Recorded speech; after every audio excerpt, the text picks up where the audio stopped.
आइए हम इसका नेक्स्ट पार्ट की तरफ चलते हैं। तो Tata iron and steel company Jamshedpur. Tata iron and steel company जो है कहाँ पे है? जमशेदपुर में है।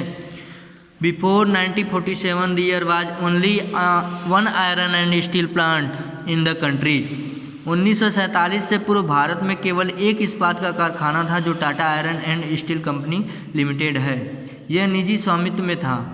स्वतंत्रता के पश्चात सरकार ने यह कार्य अपने हाथ में लिया और बहुत से लोहा इस्पात संयंत्र स्थापित किए। झारखंड में स्वर्णरेखा और खरकई नदियों के संगम के समीप साकची में सन 1907 में टिस्को की शुरुआत की गई थी। बाद में साकची का नाम बदलकर जमशेदपुर रखा गया। भौगोलिक रूप से जमशेदपुर देश में लोहा इस्पात केंद्र के रूप में सर्वाधिक सुविधाजनक है।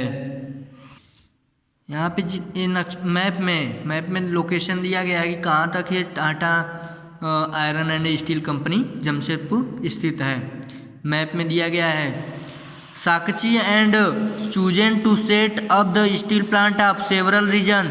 This place was only 32 kilometre away from Kalimati station and on the Bengal Nagpur railway line. It was close to the iron ore coal and manganese deposit as well as to Kolkata. Jamshedpur में साकची को कई कारणों से इस्पात संयंत्र स्थापित करने के लिए चुना गया। यह स्थान बंगाल नागपुर रेलवे पर कालीमाटी स्टेशन से मात्र 32 किलोमीटर की दूरी पर था। यह स्थान लौह अयस्क कोयला और मैग्नीज निक्षेपों के साथ साथ कोलकाता के निकट भी था, जहां विशाल बाजार उपलब्ध था। टिस्को को झरिया कोयला क्षेत्रों में कोयला और उड़ीसा तथा छत्तीसगढ़ में लौह अयस्क चूना पत्थर डोलामाइट और मैग्नीज प्राप्त होता था। खरकई और स्वर्ण रेखा नदियों में पर्याप्त जल आपूर्ति होती है। सरकारी प्रोत्साहन से इसे पर्याप्त पूंजी उपलब्ध हुई है। जमशेदपुर में टिस्को की स्थापना के बाद कई अन्य उद्योग संयंत्र स्थापित किए गए। इनमें से रसायन इंजनों के पुर्जे, कृषि उपकरण, मशीनें, टीन की चादरें, केबल और तार का उत्पादन किया जाता है।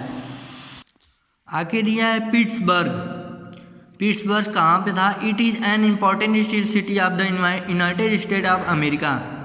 यह संयुक्त राज्य अमेरिका का एक महत्वपूर्ण इस्पात नगर है। पिट्सबर्ग के इस्पात उद्योग को स्थानीय सुविधाएं उपलब्ध हैं। कच्चा माल जैसे कोयला पिट्सबर्ग में ही उपलब्ध है, जबकि लोहा अयस्क मिनेसोटा की लोहे की खानों में प्राप्त होता है, जो पिट्सबर्ग से लगभग 1500 किलोमीटर की दूर है।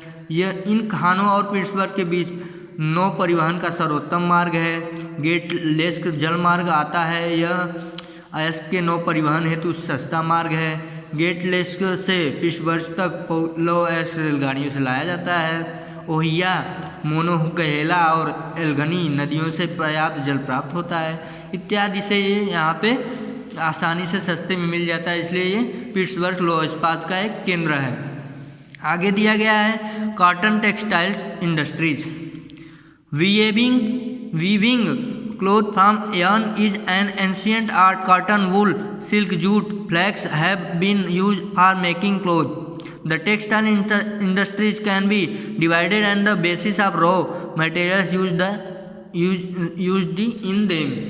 धागे से कपड़े की बुनाई एक प्राचीन कला है। कपास, ऊन, सिल्क, जूट और पटसन का उपयोग वस्त्र निर्माण में होता है। उपयोग में लाए जाने वाले कच्चे माल के आधार पर वस्त्र उद्योग का वर्गीकरण किया जाता है। जैसे रेशे वस्त्र उद्योग के कच्चे माल हैं। रेशे प्राकृतिक और मानव निर्मित हो सकते हैं। प्राकृतिक रेशे ऊन, सिल्क, कपास, लिनन और जूट से प्राप्त किए जाते हैं। वो मानव निर्मित रेशे से नायलॉन, पॉलिस्टर, क्रेक्लिक और रेयान शामिल होते हैं। सूती वस्त्र उद्योग विश्व के प्राचीनतम उद्योग में से एक है। 18वीं सदी की औद्योगिक क्रांति तक सूती वस्त्र हस्तकताई तकनीकी एवं हथकरघों से बनाया जाता था।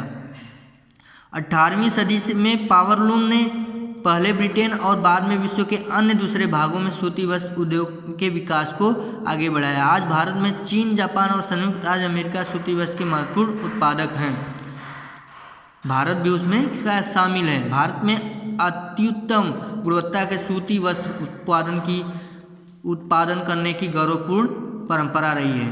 ब्रिटिश शासन से पूर्व हाथ के से कते और हाथ से बुने हुए वस्त्र का एक विस्तृत भारतीय बाजार था। ढाका का मलमल, मसूलीपट्टनम की छीट, कालीकट के केलिको तथा बुरहानपुर के सूरत व बड़ोदरा के सुनहरी जरी के काम वाले सूती वस्त्र गुणवत्ता और डिजाइनों के लिए सुविख्यात हैं, पूरे विश्व में विख्यात हैं। इसी तरह अहमदाबाद गुजरात में साबरमती नदी के तट पर स्थित है। 1859 में यह पहली सूती मिल स्थापित हुई। अहमदाबाद में भी सूती मिल की स्थापना हुई। यह शीघ्र ही मुंबई के बाद भारत का दूसरा सबसे बड़ा वस्त्र निर्माता बन गया। आगे दिया है ओसाका जापान में जो पड़ता है, वो भी एक वस्त्र निर्माण केंद्र, बहुत ही महत्वपूर्ण वस्त्र निर्माण केंद्र है। जापान का ये मानचेस्टर के नाम से भी जाना जाता है।